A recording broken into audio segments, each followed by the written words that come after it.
Hello everyone, ডিজিআইয়ের নতুন drone DJI নিও আজকে কিনতে চলে এসেছি বসুন্ধরা সিটি কমপ্লেক্সে। সো দেখতেই পাচ্ছেন আনবক্সিং চলছে। এইখানে প্রথমে যেটা আছে ড্রোন, এটা দেখতে পাচ্ছেন ড্রোন আছে এবং ড্রোনের সাথে এইখানে বেশ কিছু জিনিস থাকে। সেগুলো হচ্ছে ব্যাটারি থাকে তিনটা, ব্যাটারি হাব থাকে হচ্ছে একটা, আর এইখানে দেখতে পাচ্ছেন যে আরেকটা জিনিস দেখতে পাচ্ছেন যে রিমোট কন্ট্রোল, এটা হচ্ছে অ্যানালগ। তারপরে এখানে দুইটা, একটা USB C to C cable থাকে, স্ক্রুড্রাইভার থাকে, দুইটা প্রোপেলার থাকে, এইখানে ম্যানুয়াল থাকে, চার্জিং হাব তো বললামই আপনাকে, আর ব্যাটারি থাকে হচ্ছে 18 মিনিটের তিনটা, আর প্রোপেলার গার্ড থাকে।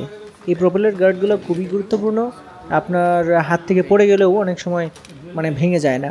এখন যেটা করছি, আমার এখানে ডিজিআই ফ্লাই যে অ্যাপটা আছে, এটা কিন্তু প্লে স্টোরে পাওয়া যায় না, এটা অ্যাপ স্টোরে এবং গুগলে সার্চ করে পরে ডাউনলোড করে করতে ইনস্টল করতে হয়। আমার ফোনে ইনস্টল করে নিয়েছি এবং এই দেখতে পাচ্ছেন ডিজিটাল শপের নাজমুল ভাই এটাকে অ্যাক্টিভ করে আমাকে ওকে করে দিচ্ছে, মানে ফ্লাই করে তারপর একদম ফাইনালি ওকে করে দিচ্ছে। তো চলুন এটার প্রথম ফ্লাইং টেস্টটা আমরা দেখে নেই এবং ফ্লাই করে দেখি যে এটা কীভাবে ওঠে। চলুন এটাকে ফ্লাই করে দেখা যাক।